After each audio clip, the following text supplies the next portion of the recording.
तारीख को पटना के गांधी मैदान में भारत बिल के खिलाफ एक बड़ा प्रदर्शन होने वाला है। कांग्रेस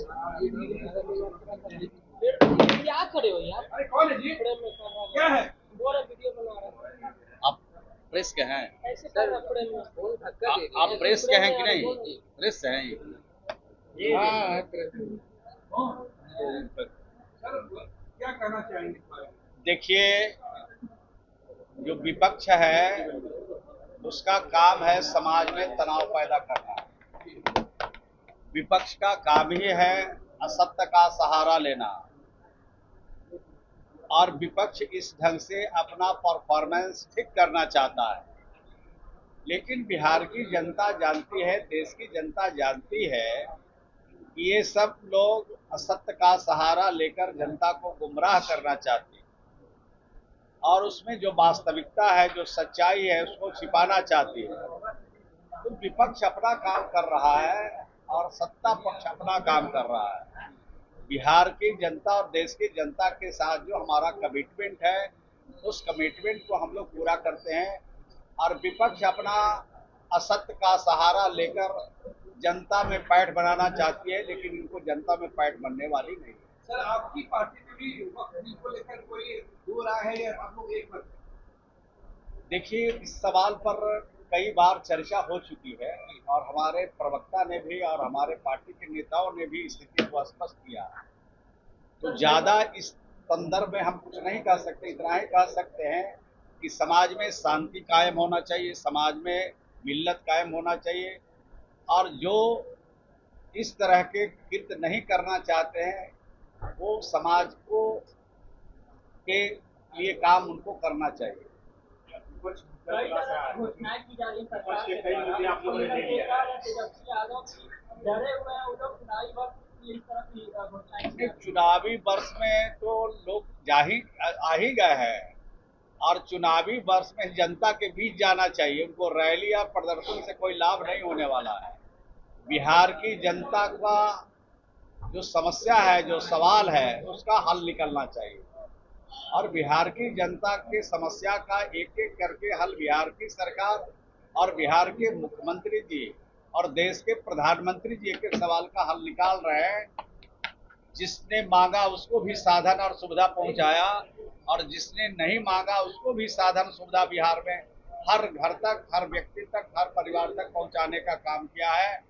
इनको जुलूस और प्रदर्शन ये करते पटने में रह जाएंगे, और बिहार की जनता फिर जनादेश नीतीश कुमार जी के पक्ष में देंगे, और बिहार में 2025 में नीतीश कुमार जी मुख्यमंत्री होंगे, बिहार में एनडीए की सरकार होगी। एक सवाल और तेजस्वी तो कह रहे हैं हमने जो वादा किया उसकी सरकार पूरा कर रही है, नए रास्ते पर आ रही है।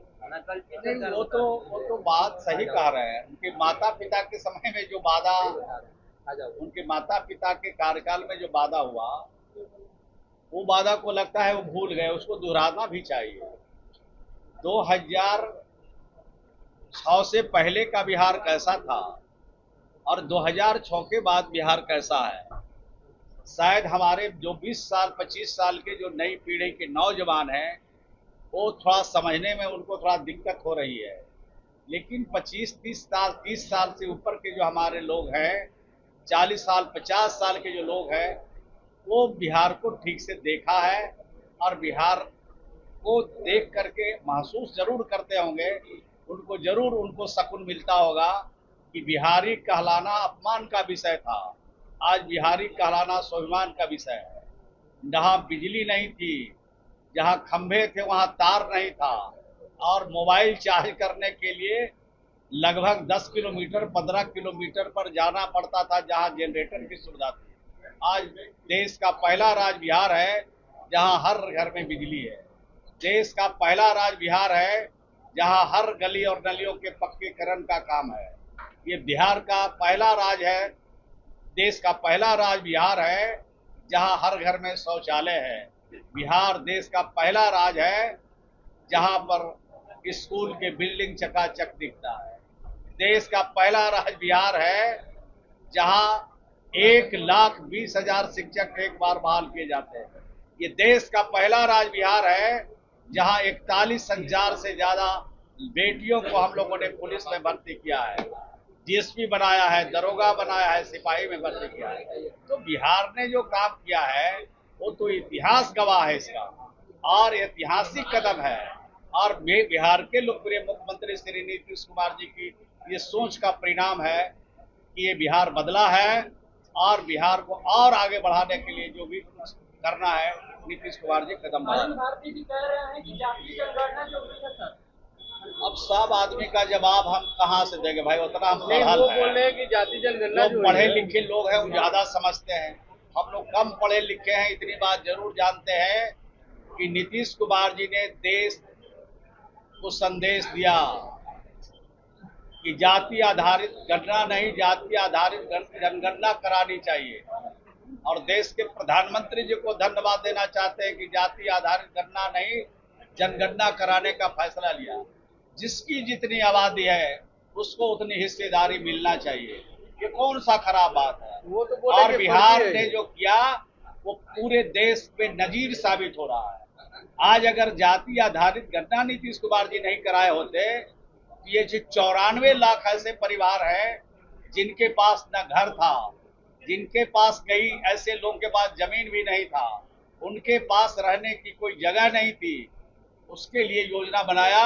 आज इस बात को फख्र के साथ कह सकते हैं कि बिहार में 1 करोड़ 4 लाख से ज्यादा लोगों का हमने एक सर्वे कराया है जिनकी आवास की आवश्यकता है। अगर ये जनगणना नहीं होती तो इन बेचारों को कहां से इसका लाभ मिलता। ये नीतीश कुमार जी अगर बिहार में जाति आधारित गणना नहीं कराए होते, विपक्ष के पास मुद्दा क्या रहेगा। विपक्ष भी बिहार के ही लोग हैं विपक्ष में, तो बिहार के उन्नति के लिए, तरक्की के लिए, बिहार में अमन के लिए, शांति के लिए बात करना चाहिए। सिर्फ नफरत फैलाने की बात नहीं करनी चाहिए। नफरत से समाज नहीं चलता है, नफरत से बिहार आगे नहीं बढ़ेगा। प्यार से बिहार बढ़ेगा, भाईचारा से, मिल्लत से। हम बिहारियों को अगर अच्छा काम हो रहा है तो बिहार को नीचा दिखाने का काम मत कीजिए, और नीचा दिखाने का जो काम कर रहे हैं उसका जोड़ घटाव सब बिहार की जनता, ये 14 करोड़ लोग देख रहा है। और बिहार में जब जाइएगा चुनाव में तो एक एक पाई का हिसाब लेगा और आपका बोनी भी बंद हो जाएगा।